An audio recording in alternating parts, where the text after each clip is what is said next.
Chapter 1. The Echoes of Ancient Slumber. Night after night, since the first humans lay beneath the stars, the same mystery has unfolded. Eyes close, the world of waking recedes, and another realm rises. A realm where time stretches and bends, where ancestors speak, where visions unfold without warning. We call it dreaming. And if you and I could step back in time, 10,000 years, 20,000 years, we would find that this mystery was already shaping human life. Long before the first written word, long before the first kingdom rose, long before cities and temples, there were dreams. The people of ancient caves, of firelit nights, would awaken at dawn and tell one another the visions of the dark. To them, these visions were not random. They were voices of the spirits, warnings of the hunt, signs of weather, glimpses into the hidden fabric of the world. In many ways, dreaming may be humanity's oldest story. Older than scripture, older than law, older than history itself. Dreams in the first civilizations. Let us begin in Mesopotamia, cradle of cities, the place where clay tablets first bore human words. Here, around 3000 BCE, scribes pressed reeds into wet clay to record the affairs of kings and gods. And among their records we find something remarkable, the earliest dream diaries. On these tablets we see kings consulting dream interpreters before battles. We see commoners bringing their visions to temples, hoping for answers. One tablet describes a man who dreamt of being drowned in a river. The priests explained, the gods warn of danger. Another tells of a woman who dreamt of a lion by her side. The priests said, she will be protected by strength. To the Mesopotamians, dreams were not fleeting shadows. They were divine messages, and so they developed a craft, the art of dream interpretation. Specialists known as Bari priests were trained to decode symbols. They worked from great manuals, thousands of lines cataloging dream images and their meanings. If a man dreamt of eating fish, it was good fortune. If he dreamt of broken pottery, it was misfortune. If he dreamt of the moon shining brightly, it foretold victory in disputes. These manuals were not mere curiosities. They were consulted in royal courts and military campaigns in matters of state. For the kings of Mesopotamia, the dream was an intelligence report, a dispatch from the gods themselves. Consider the story of King Gudea of Lagash, around 2144 BCE. Gudea recorded that the god Ningirsu appeared to him in a dream, commanding him to build a temple. Gudea obeyed, and construction began. The temple, history tells us, stood as one of the great sanctuaries of its time, a dream built in stone. And in the great Mesopotamian epic, the Epic of Gilgamesh, dreams carry the weight of destiny. Gilgamesh, the king of Uruk, dreams of a meteor falling from the sky. His mother interprets it. The meteor represents the arrival of Enkidu, his destined companion. Later, Gilgamesh dreams of mountains collapsing and wild bulls charging. Each vision is an omen of trials yet to come. The story is clear, and the ancient world dreams did not belong to the dreamer alone.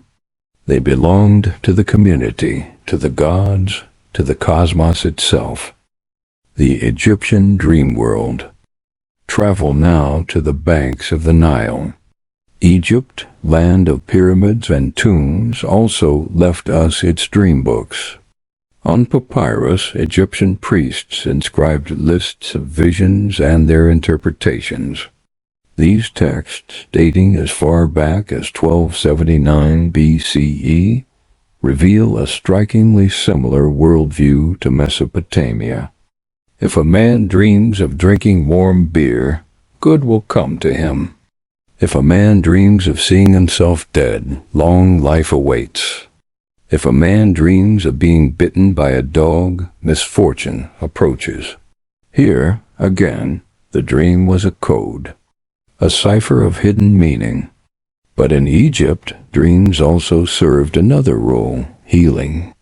The Egyptians built dream temples, sanctuaries where the sick would sleep in hopes of divine intervention. Within the temple of Serapis or in chapels dedicated to Imhotep, people would lie down, awaiting healing dreams. In their sleep, gods might appear, prescribing remedies or granting cures. Imagine the scene: incense burning, chants echoing, bodies stretched upon stone benches, drifting into slumber beneath painted ceilings of stars. And in that sacred sleep, a god might whisper the cure. Upon waking, priests would interpret the vision, and treatment would begin. Dreams were medicine. Dreams were therapy. Dreams were the bridge between human suffering and divine compassion. Greece and the temples of Asclepius. From Egypt to Greece, the thread continues. The Greeks called the practice incubation, sleeping in a holy place to receive divine dreams. The most famous were the temples of Asclepius, god of healing. Pilgrims came from every corner of the Mediterranean. They brought offerings of coins, food, or clay models of afflicted body parts, a foot, a hand, a liver, hoping for cure. Inside the temple, known as an Asclepian, the process unfolded. First, purification, ritual bathing, sacrifices, prayers. Then the sleep on mats or benches in the abaton, the innermost chamber. And then the dream. Many dreamt of Asclepius himself or of snakes sacred to the god. Some dreamt of surgeries performed in visions, only to wake healed. Others dreamt of instructions, what foods to eat, what exercises to perform. The priests of Asclepius became interpreters, healers, custodians of this dream medicine. Over centuries, hundreds of inscriptions were carved into temple walls, recording miraculous cures brought by dreams. One tablet tells of a man cured of blindness after dreaming that the god applied a salve to his eyes. Another speaks of a woman healed of infertility after dreaming of lying with a god. To the Greeks, dreams were not only personal, they were sacred encounters, and the temples, half hospital, half shrine, revealed the profound power they attributed to the sleeping mind. The universal language of dreams. But these were not isolated traditions. Across the world, ancient cultures understood dreams in similar ways. In ancient China, the Zhou dynasty believed dreams allowed the soul to wander into the spirit world.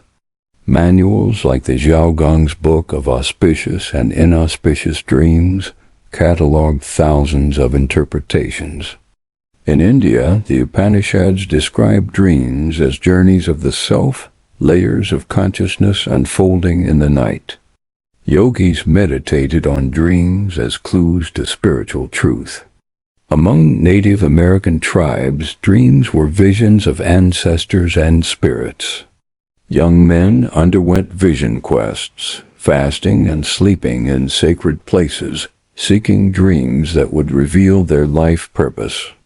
In Mesoamerica, the Aztecs saw dreams as doorways into other realms. Dream specialists, known as Tlamatinim, guided rulers through their visions, advising on war and statecraft. Everywhere we look, ancient humanity treated dreams not as accidents, but as revelations. Reflection. What do dreams mean? Pause here. Imagine yourself as one of those ancient dreamers. You wake in a small mud brick house in Mesopotamia. You rise from a reed mat, shaken by a vision of fire and flood. You carry it to the temple. A priest listens, marks his tablet, and tells you, "The gods warn of famine. Your life, your family, your choices may change because of those words." Or picture yourself in Egypt, lying beneath a painted ceiling in a dream temple, fevered with illness. You dream of a radiant figure placing his hand upon your chest. You wake cured. What would that mean to you? Would you not believe forever that dreams are bridges to the divine? For thousands of years that was humanity's truth. The dream was not illusion. It was revelation, transition. As the ancient world receded, new empires rose. New religions reshaped belief. And yet the dream remained. But its meaning began to shift, caught between myth, magic, morality, and fear. And so we leave the cradle of civilizations and move into a darker age. The medieval night, where visions were no longer only from gods, but perhaps from devils. Chapter 2. Myth, Magic, and Medieval Nightscapes. Entering the medieval night. Night in the Middle Ages was not the same as night today. Imagine a world without electricity, where darkness falls quickly and completely. The day's work ends. Fires are stoked. Candles flicker. Shadows stretch long against the walls. Outside, forests press close, filled with wolves and whispers. The night is heavy, mysterious, and alive. And in that darkness, sleep comes, not in one stretch, but in two. Historians tell us that medieval people often slept in segments, a first sleep and a second sleep, with waking hours in between, when prayers were said, fires tended, even neighbors visited. And in those deep, broken hours of the night, dreams took hold. To dream in the Middle Ages was to step into a contested space. Was it God speaking? Was it the devil? Was it your own soul betraying itself? The medieval world was filled with certainty, but also with fear. And nowhere was that more clear than in the landscapes of dreaming. Greek and Roman inheritance. The medieval view of dreams did not come from nowhere. It carried with it the weight of Greece and Rome. The Greeks had their dream temples. The Romans had their dream interpreters. Writers like Artemidorus of Daldis in the 2nd century compiled vast works on dream interpretation. His Wonera Critica became the encyclopedia of nocturnal symbols. To dream of sailing, he wrote, was to embark upon new ventures. To dream of storms was to face obstacles. His book spread widely, and centuries later, it was still read in medieval monasteries. The medieval imagination inherited these classical tools, but they did not remain unchanged. They were filtered, reshaped, judged through the lens of Christian theology. The Christian struggle with dreams. Early Christian thinkers wrestled with dreams. Some embraced them as holy visions, others condemned them as temptations. St. Augustine, writing in the 4th century, asked, "Am I guilty if I dream of sin?" He confessed that in his sleep he sometimes found himself committing acts he rejected while awake. Was that his soul failing? Or only the body beyond control? Augustine's struggle became the Church's struggle. The Bible itself is filled with dreams. Joseph interpreting Pharaoh's vision of 7 fat cows and 7 lean ones. The Magi warned in a dream to avoid Herod. For many, these stories proved that God still spoke through sleep. But the danger was always there. For if God could send a dream, so too could the devil.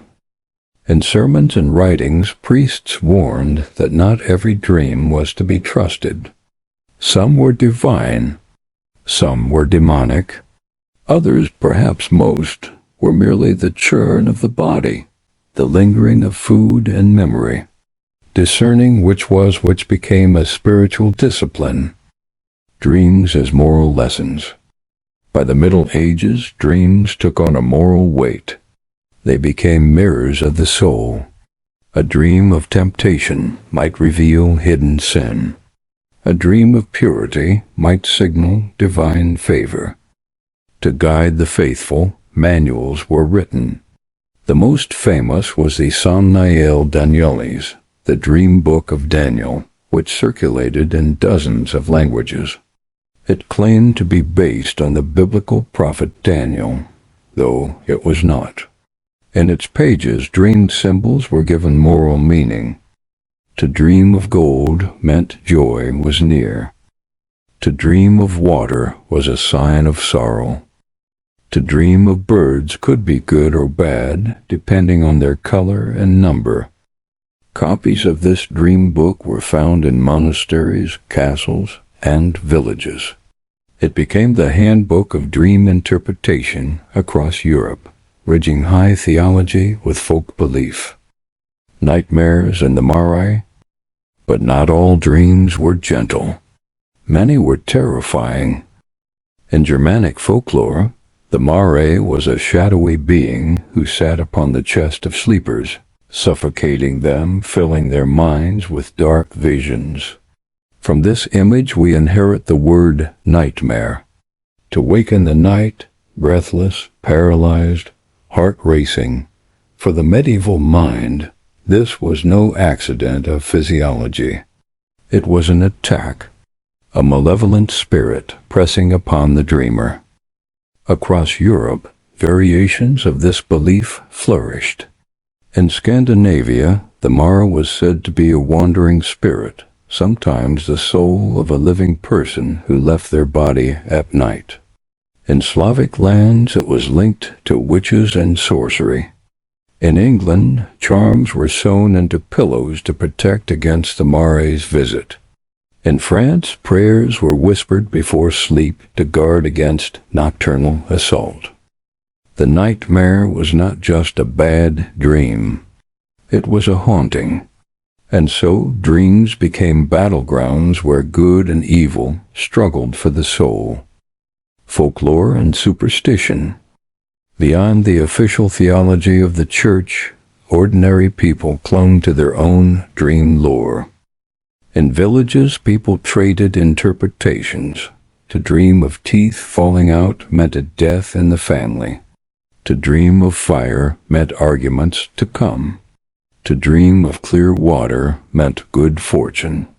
These sayings were passed from mouth to mouth, mother to daughter, neighbor to neighbor, woven into the rhythm of life. Superstitions also abounded. Some believed placing certain herbs under the pillow, like mugwort or St. John's wort, would bring prophetic dreams. Others said that to dream of a departed loved one was to receive a true visitation, a soul reaching out across the veil. The blending of folk practice and Christian belief created a patchwork. One night a dream might be explained as God's message, the next as a witch's curse, the next as the simple warning of a tooth about to ache. Dreams in medieval literature. Dreams were not only private experiences. They entered art and literature. Medieval poets loved the dream vision as a literary form. Geoffrey Chaucer's Book of the Duchess begins with the narrator falling asleep and dreaming of a morning night. William Langland's Piers Plowman is one long dream allegory, guiding the reader through visions of virtue and vice, heaven and hell. Why did writers choose dreams as their stage? Because dreams offered freedom. Within them, the impossible became possible. A man might fly, converse with animals, or see the afterlife. Through dreams, writers could explore moral lessons, spiritual truths, and social critiques, all veiled in the safe language of allegory. In this way, dreams became both mirror and mask, reflecting the anxieties of the age while disguising them in visions. Dreams as evidence of the soul. At the heart of medieval dream culture was one profound belief, that dreams revealed the state of the soul. To dream of lust was to expose hidden weakness. To dream of purity was to taste holiness. Some monks kept dream diaries, recording their visions as part of spiritual discipline. Others confessed their dreams as sins, ashamed of what they saw at night. This moral weight transformed dreams into tools of discipline and fear. Yet it also elevated them. For if a dream could reveal sin, it could also reveal grace. Many saints reported visions in sleep, of Christ, of Mary, of angels, offering comfort. These dreams became testimonies of faith, proof of sanctity. Witches, magic, and the dream world. But not all visions were divine. Some were dangerous. Medieval Europe grew obsessed with witchcraft.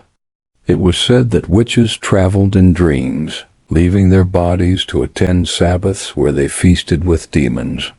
Some claimed witches could invade another person's sleep, planting false visions, seducing, or terrifying them. The boundary between dream and sorcery blurred. To dream of flying might mean you were a witch. To dream of feasting with devils might be evidence enough for trial. In this way, dreams became not only personal mysteries, but legal dangers. A dream could condemn you. Reflection and transition. Pause. Breathe. Picture the medieval night. A world of deep darkness, punctuated by flickering candles. A world where to sleep was not only to rest, but to risk. Every dream was a message, but from whom? From God, from Satan, from spirit, or from the restless body itself. This uncertainty shaped the medieval imagination. Dreams became moral lessons, artistic visions, spiritual warnings, and superstitious puzzles. To live in this world was to wake each morning with questions. What did I see last night? What does it mean? Should I fear it? Should I act upon it? And so, as centuries passed, the medieval dream culture grew ever more elaborate. Manuals multiplied, folklore spread, sermons thundered, poets dreamed, witches were feared. But slowly, beneath all this, a new current began to stir. A current of reason, of skepticism, of observation. A new age was dawning. An age that would challenge the supernatural, dissect the mysterious, and place the dream under the gaze of science. The Enlightenment was coming, and with it, the dream would be stripped of angels and demons, and dressed instead in the language of biology and psychology. Chapter 3. The Enlightenment's Rational Gaze, and Beyond. The Dawn of a New Age. Picture Europe at the turn of the 17th century. The air itself seems to hum with change. Empires expand across oceans, universities flourish, and books, once treasures for the few, now flow into the hands of merchants, artisans, and students. This is the age of Galileo pointing his telescope toward the heavens. The age of Newton uncovering hidden laws of gravity. The age of Descartes daring to doubt everything. Amidst this whirlwind of intellectual rebirth, dreams are no longer left untouched. They had once belonged almost entirely to the temple and the church, to prophets and priests, to poets and mystics. But the Enlightenment brings with it a different hunger, the hunger to see, to dissect, to measure. If the stars can be mapped, if blood can be traced through the veins, then surely the mystery of dreams, too, can be brought into the light. Yet the dream resists. Even as the rational gaze sharpens, the dream continues to elude, weaving itself between medicine and philosophy, superstition and science. This tension between the clear light of reason and the shadows of imagination would define the centuries to come. Dreams and the body, a new physiology. Let us begin with the physicians, those who turned their gaze from the heavens and the soul to the living, breathing. For centuries, medicine had been tied to the theory of the four humors: blood, phlegm, yellow bile, and black bile. Dreams, according to this ancient system, were reflections of imbalance. A restless night filled with fiery visions might suggest too much bile. Dreams of drowning or suffocation might reveal an excess of phlegm. In the Enlightenment, these ideas were re-examined with fresh curiosity. Physicians began cataloging cases, linking specific types of dreams to ailments. A patient with a fever might dream of fire. A patient suffering from indigestion might dream of heavy stones or oppressive weights. Suddenly, the dream was not just symbolic, it was diagnostic. Thomas Willis, the English physician, often credited as one of the founders of neurology, proposed that dreams were caused by the erratic movement of animal spirits in the brain.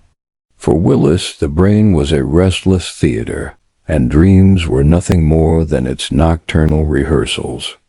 His language was rooted in the science of his time, but the implication was clear.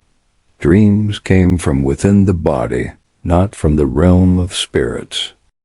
Others speculated that dreams might be tied to circulation, or to the digestion of heavy foods, or even to the phases of the moon acting upon the nervous system.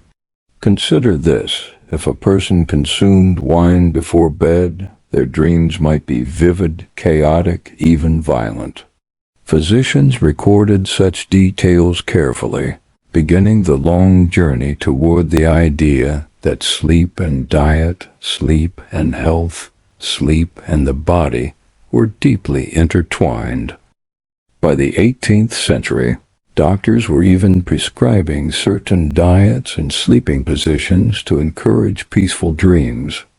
Too much meat, it was said, inflamed the blood and caused nightmares. Sleeping on the left side might provoke bad visions. Sleeping on the right, more serene ones. These may sound quaint to us now, but they reveal something profound. The dream was becoming part of medical practice, no longer the sole territory of mystics and priests. Philosophy and the problem of knowledge. But while physicians studied the body, philosophers turned to the mind. For them, dreams presented one of the most unsettling questions imaginable. How do we know what is real? René Descartes, in his Meditations, posed a question that still echoes in philosophy classrooms today. What if all that I perceive here and now is but a dream? He confessed that dreams could imitate waking life so perfectly that there was no certain way to distinguish the two. From this problem of dreams he sought an anchor, and found it in the certainty of thought itself. Cogito, ergo sum, I think, therefore I am.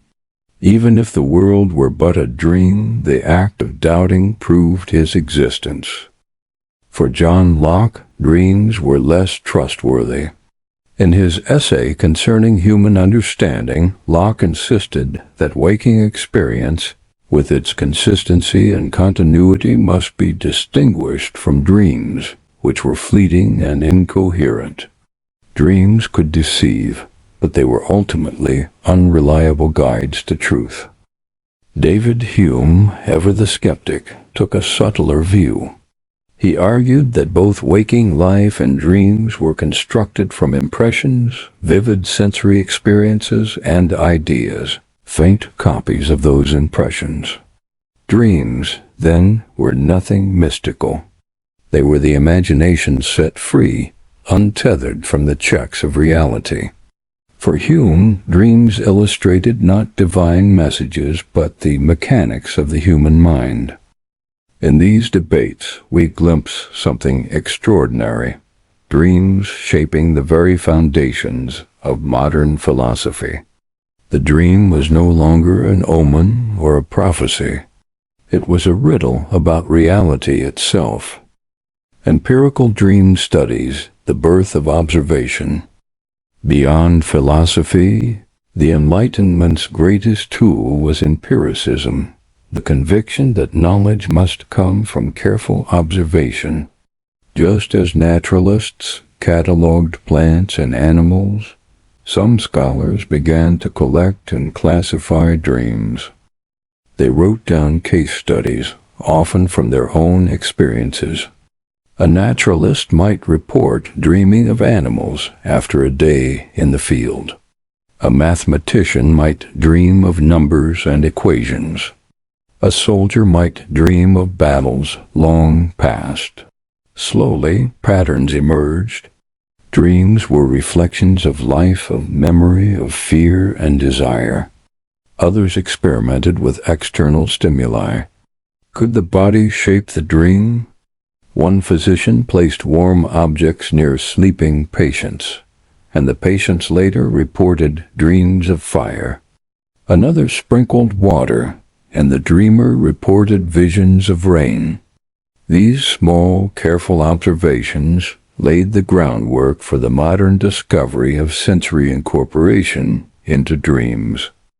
By the 18th century, it was becoming clear dreams were not random nor supernatural. They were deeply tied to experience, memory, sensation, and the body itself. The persistence of superstition, and yet reason could not fully erase centuries of belief. Among common folk, dream books remained popular, often reprinted and sold cheaply. Farmers, merchants, and artisans still turned to them, interpreting dreams of bread, fire, or rivers as signs of fortune or warning. Even as intellectuals wrote treatises, ordinary people whispered of dreams as omens. The Church, too, did not entirely abandon its moral framework of dreams. Preachers warned against placing too much faith in visions, lest they lead to sin. Yet others saw dreams as occasions for reflection, urging believers to confess sinful dreams as they would sinful deeds. The old world lingered, overlapping with the new. The pre-Freudian pioneers. In the 19th century, just beyond the Enlightenment, figures began to bridge the gap between superstition and science. Emanuel Swedenborg, both scientist and mystic, recorded his dreams in vast detail, claiming they revealed insights into the spiritual world. His work influenced poets, philosophers, and psychologists alike. Alfred Maury, in France, kept meticulous dream diaries noting how external events shaped his visions. He described a dream of being executed by guillotine, only to awaken and discover that the canopy of his bed had fallen on his neck. His findings fascinated readers and paved the way for the theory that sensory input could intrude upon the dream world. These pioneers did not yet have the language of Freud or Jung, but they were preparing the ground. They showed that dreams could be studied systematically, with attention to both the body and the mind. A bridge toward the subconscious. And so the Enlightenment's rational gaze left us with a paradox. On one hand, it stripped dreams of their divine and demonic certainty, placing them firmly within the realm of nature. On the other, it revealed just how mysterious they remained. The dream was no longer supernatural, but it was no less strange. Dreams had become mirrors of the body, puzzles of the mind, reflections of memory and imagination. And yet, beneath it all, they still hinted at something deeper, something not yet explained by physiology, not yet fully captured by philosophy. This was the bridge. From the Enlightenment's rational gaze, we cross into the 19th and 20th centuries, where Sigmund Freud and Carl Jung will step forward, claiming the dream not merely as symptom or illusion, but as the very key to the unconscious. Chapter 4. Freud, Jung, and the Subconscious Revolution.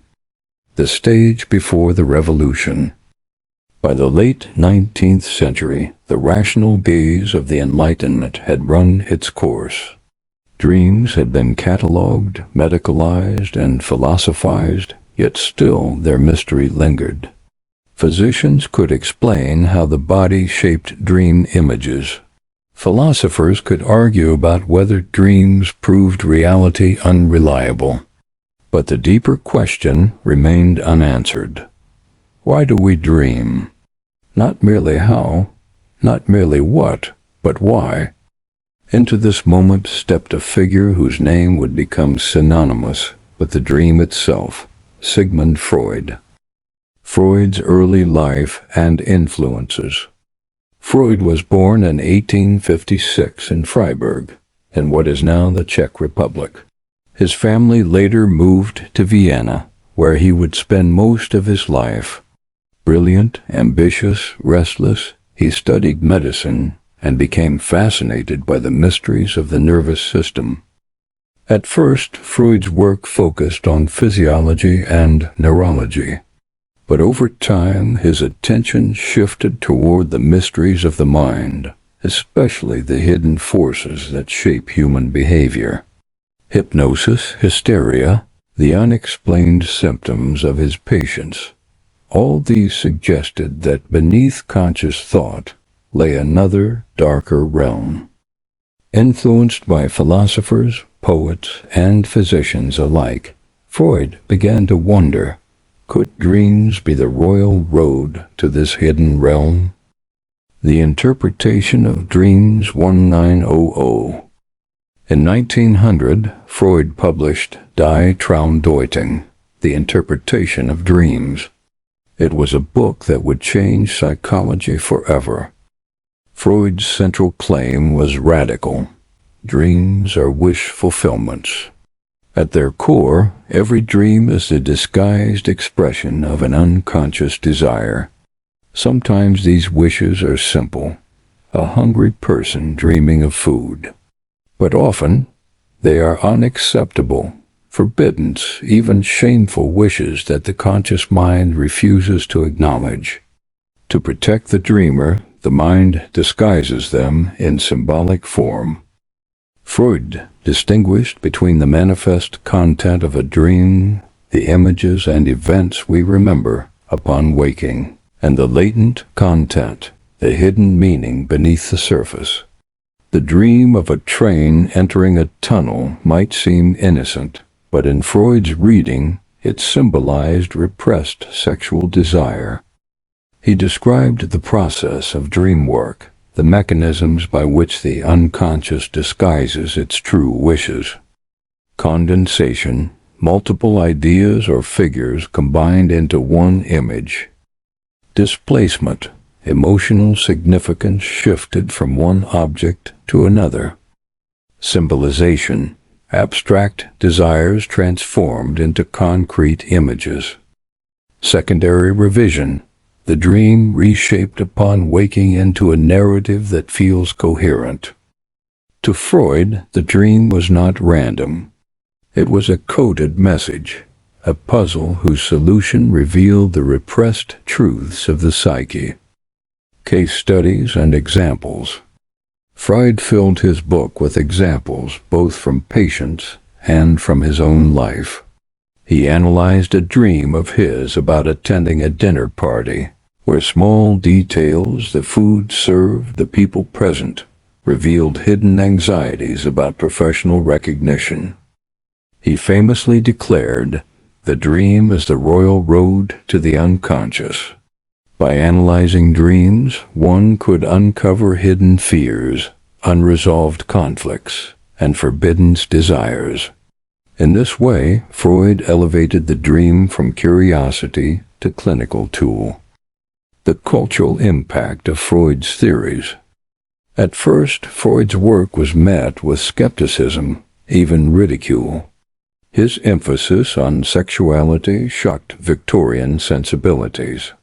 The idea that innocent dreams might conceal incestuous or violent desires was scandalous. Yet over time, Freud's ideas spread like wildfire.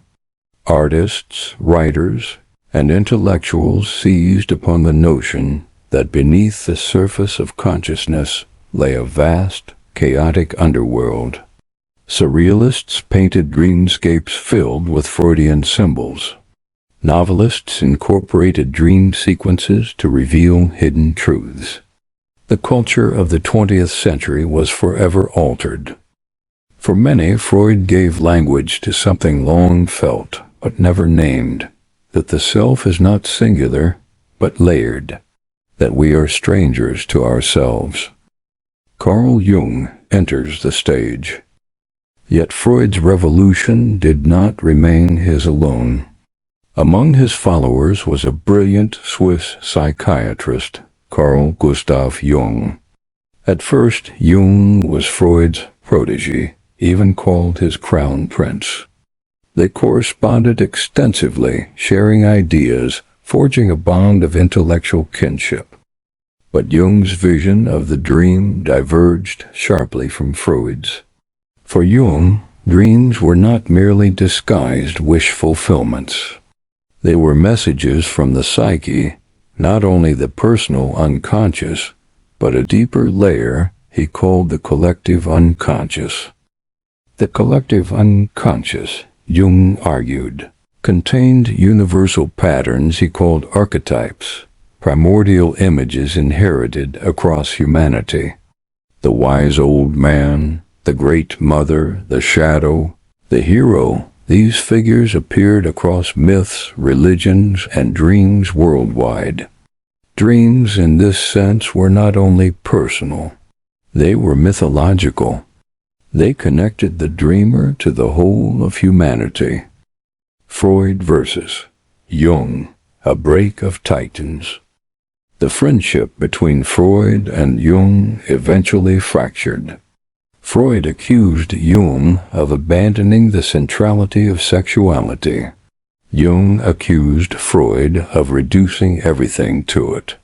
Their split was painful, both personally and intellectually, but it marked the birth of two great schools of psychology.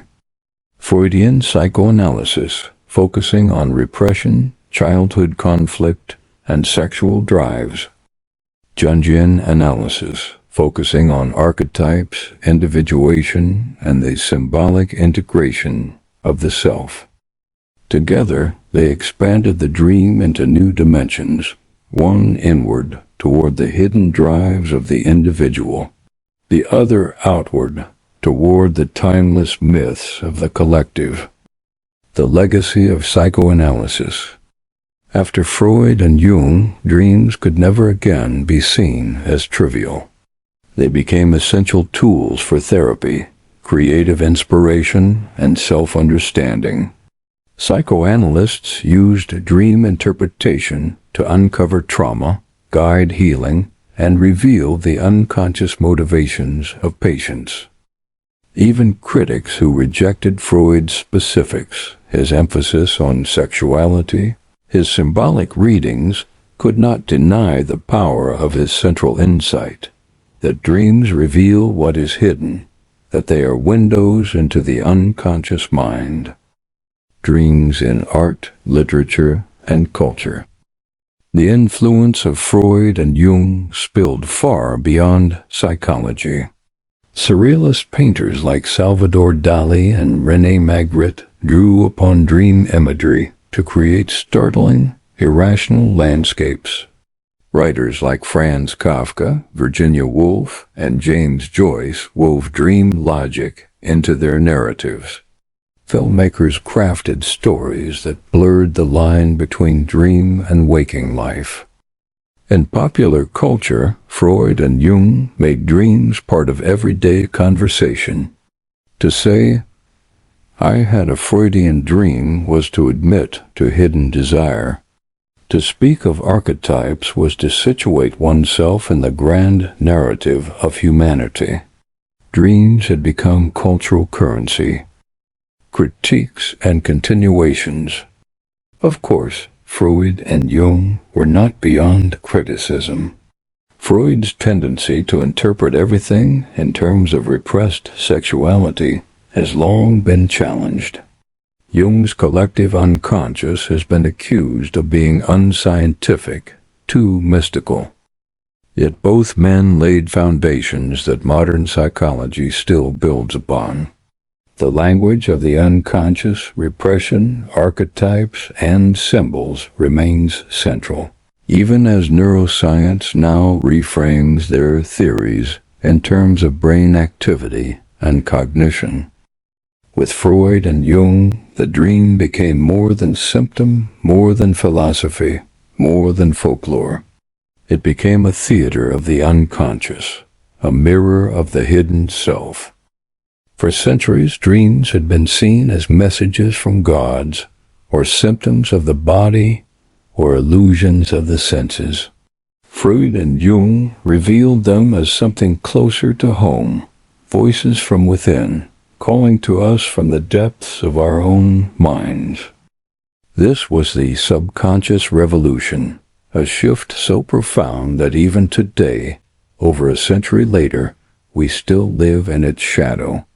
To speak of dreams is to speak, inevitably, of Freud and Jung.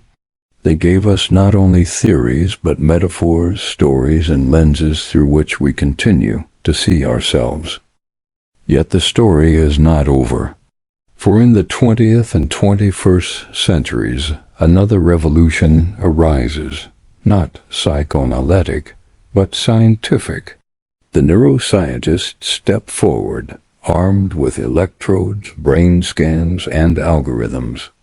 They, too, will claim to explain the dream, but whether they can strip it of its mystery is another question entirely. Chapter 5: The Neuroscience Frontier. Dreams in the Digital Age. The First Electrodes. The Birth of Sleep Science. The year is 1924. A German psychiatrist, Hans Berger, presses electrodes against a human scalp and records faint, rhythmic pulses of electricity. He has just invented the electroencephalogram, or EEG. For the first time in history, the human brain's electrical activity can be seen, traced out in oscillating lines. Berger does not yet know it, but he has cracked open the door to a new world, the hidden rhythms of sleeping and dreaming. A few decades later, in the 1950s, sleep laboratories bloom across Europe and America. Scientists attach electrodes to volunteers, recording nights of slumber. Then, one fateful evening, researchers Eugene Asarensky and Nathaniel Kleitman observe something remarkable.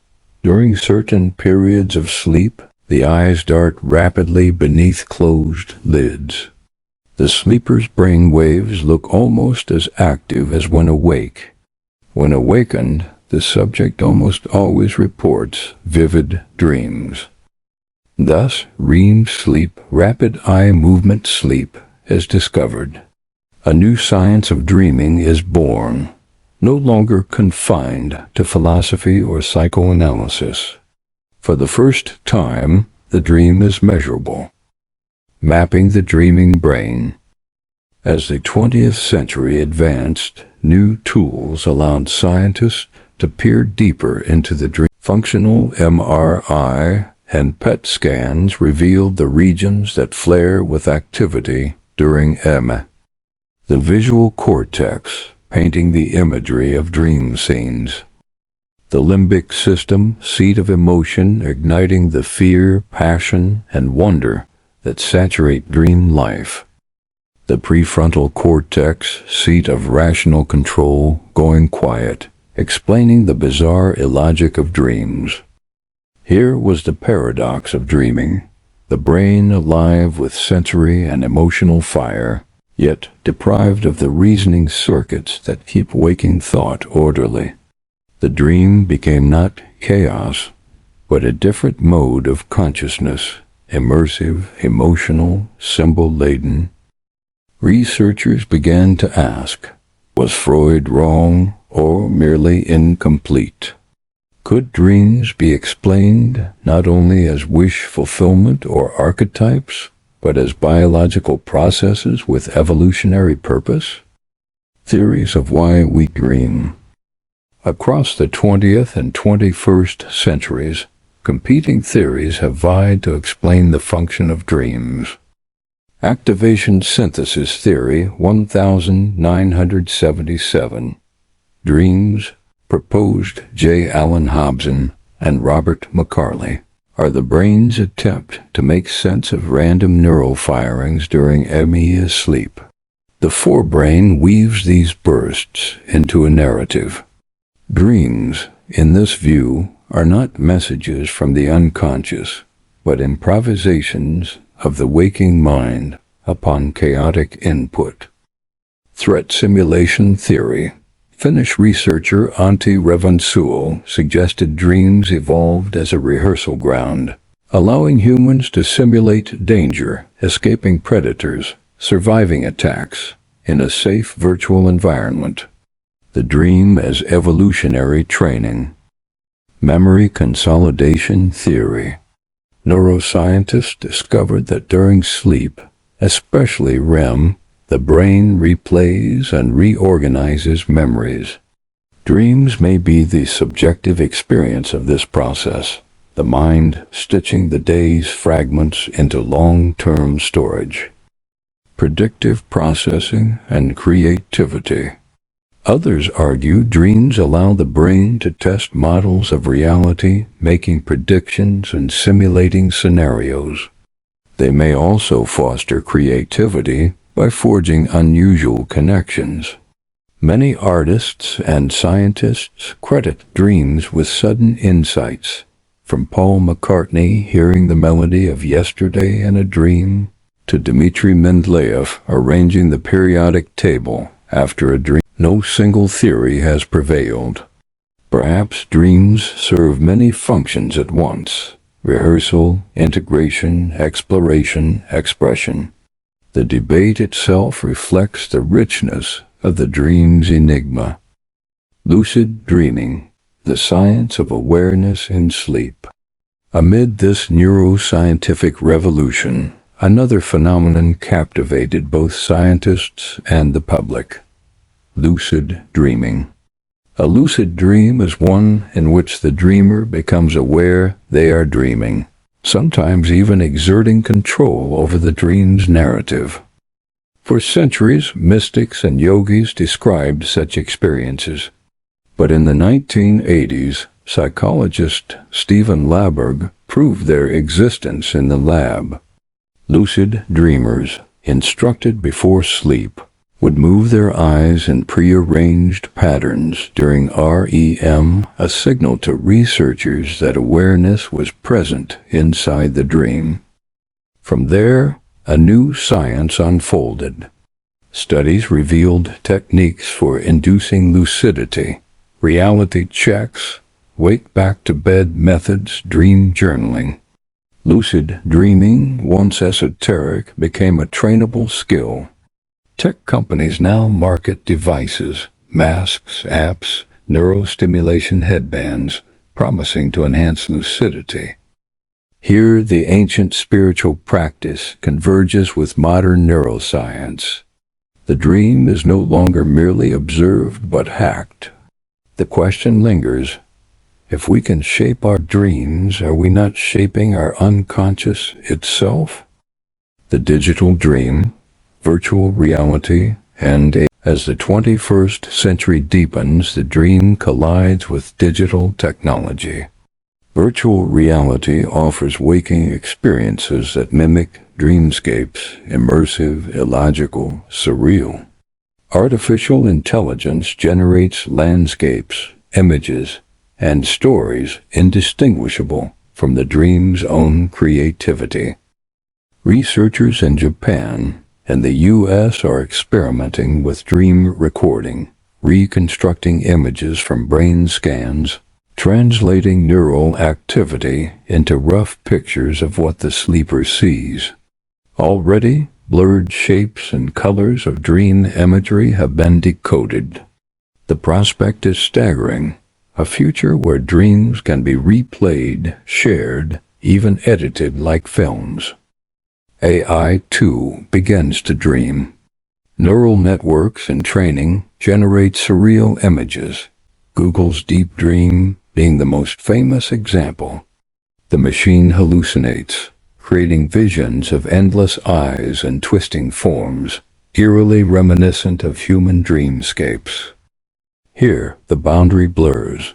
If machines can dream, are they conscious? If our dreams can be captured, who owns them? Will corporations harvest our dream data as they already harvest our clicks and words? Ethical and philosophical questions.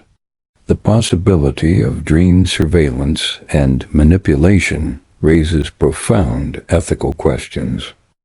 Should a person's dreams be considered private property? What happens if advertisers or governments could implant messages into dreams? Could dream evidence be used in court as testimony of the unconscious? These are not distant speculations.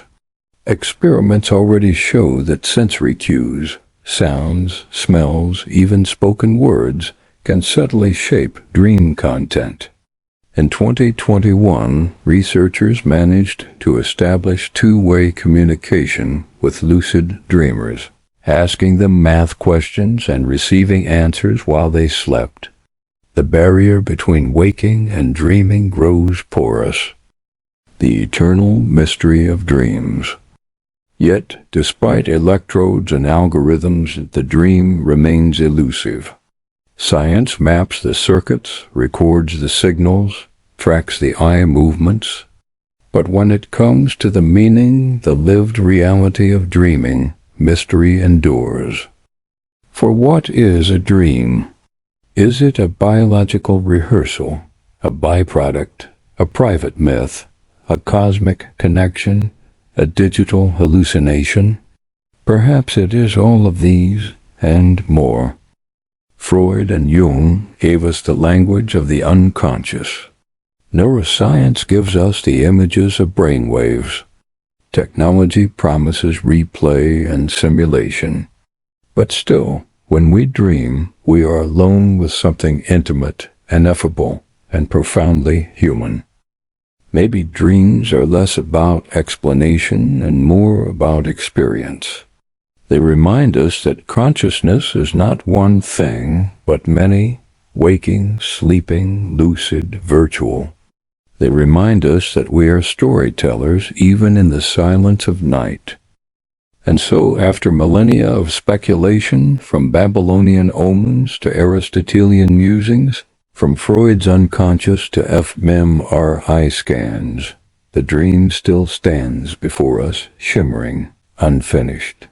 It is the last frontier of the human self, a landscape we traverse nightly, yet never fully chart. In the digital age, we may capture our dreams, replay them, even sculpt them with machines. But perhaps their true power lies not in control, but in wonder. For in the dream we encounter ourselves, our fears, our desires, our myths, our possibilities. And as long as we dream, humanity itself will remain a mystery that even science cannot completely solve. Epilogue: The Eternal Night. Why we dream, why we remember. Closure: imagine standing at the threshold of time itself, where countless dreamers sleep across history.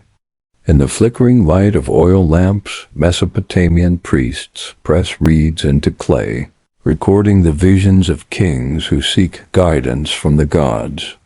Along the Nile, Egyptian scribes carve dream symbols into stone, believing them to be sacred messages. The dream is the earliest scripture, written not in ink, but in symbols of night. Turn the page forward. You stand in the healing temples of Greece, where the sick lie on cool marble floors, awaiting divine visions. In Rome, soldiers march to war, guided not only by steel and strategy, but by omens dreamt beneath their helmets. To dream was to consult destiny. To dream was to live in dialogue with the cosmos. Drift further. The bells of medieval cathedrals toll across darkened villages. A peasant wakes in fear, convinced a nightmare was sent by demons. A monk writes down his dream, uncertain if it came from God or from temptation. In a poet's chamber, ink spills across parchment, as dream visions become allegories of faith and morality. Dreams are no longer just private mysteries. They are instruments of salvation, of warning, of fear. The world turns again. Gas lamps now burn in Enlightenment cities. In the age of reason, the dream is interrogated with new tools. No longer is it sacred or cursed. It is natural, rational, perhaps even measurable. The dream begins its migration from the church to the laboratory. The language of angels and demons gives way to hypotheses and data. But in Vienna, Freud leans forward in his study, declaring the dream the royal road to the unconscious. Jung counters with archetypes, symbols, collective myths. Together they draw maps not of the heavens, but of the inner cosmos, where every dream is a message from the self, coded in the language of desire, fear, and imagination. The century advances. Electrodes are pressed to scalps, brainwaves recorded in endless lines. REM sleep discovered. Laboratories filled with the hum of machines watch as dreamers' eyes dance beneath their lids. Science peers inside the sleeping skull, searching for patterns, meaning, biology. At last, the dream is not only sacred or symbolic, but electrical, chemical, neurological. And then, the digital age. Machines now not only measure, but simulate. Virtual realities mimic dreamscapes. Artificial intelligence hallucinates images as if it, too, were dreaming. Researchers whisper of a coming age when dreams can be recorded, shared, even replayed. The ancient art of dream journals becomes cloud-based, global, communal. Once again, as in Mesopotamia, humanity begins to archive its dreams. Across these thousands of years, what has changed, and what has not? We see the persistence of one truth. No matter how much we measure or interpret, dreams refuse to be fully captured. They are myth and memory, science and story, sacred and strange. The earliest clay tablets and the most advanced fMRI machines both circle the same enigma. What is it that stirs in the night, crafting visions that dissolve by dawn?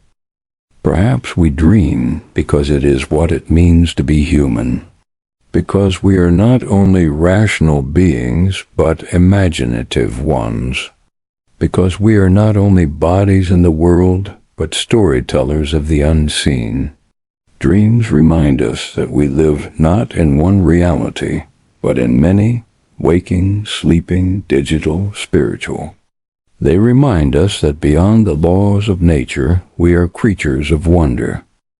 And so tonight, when you close your eyes, you are not merely sleeping. You are joining a lineage stretching back to the first dreamers.